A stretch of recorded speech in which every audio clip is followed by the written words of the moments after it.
महाभारत सिर्फ एक युद्ध की कहानी ही नहीं है, ये एक परिवार की कहानी है जहाँ कुछ फैसले गलत लिए गए, कुछ फैसले सही भी लिए गए, कुछ फैसले सही समय पर नहीं लिए गए और इन्हीं छोटी छोटी गलतियों से इतना बड़ा संघर्ष खड़ा हो गया। आज भी हम अपने बच्चों से बहुत प्यार करते हैं। कई बार हम उनकी छोटी छोटी गलतियों को नजरअंदाज कर देते हैं, जिसकी वजह से उनमें कुछ ऐसी आदतें डेवलप हो जाती हैं जो आगे चलकर उनके लिए मुश्किल पैदा करती हैं। महाभारत हमें जिंदगी का एक आईना दिखाती है, परवरिश करने का एक तरीका सिखाती है। परवरिश में हमें कौन सी गलतियां नहीं करनी चाहिए, उन गलतियों से सीखना सिखाती है और उन गलतियों को ना करने की हिम्मत देती है। उन गलतियों को कैसे सुधारें ये भी सिखाती है।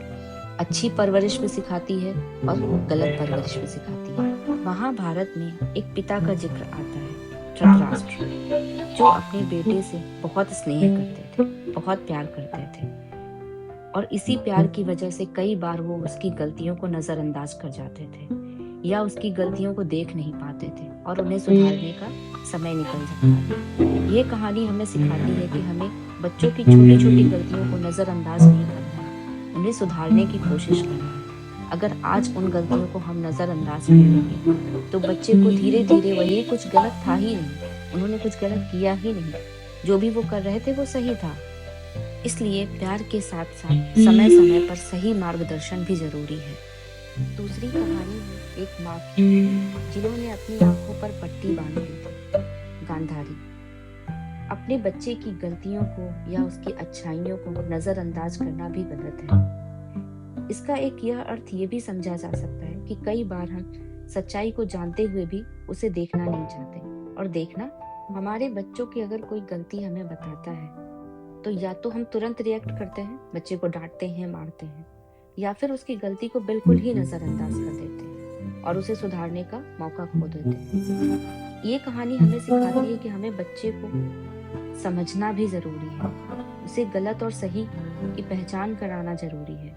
वो क्या गलत करता है, क्या सही करता है, इसे समझना जरूरी है।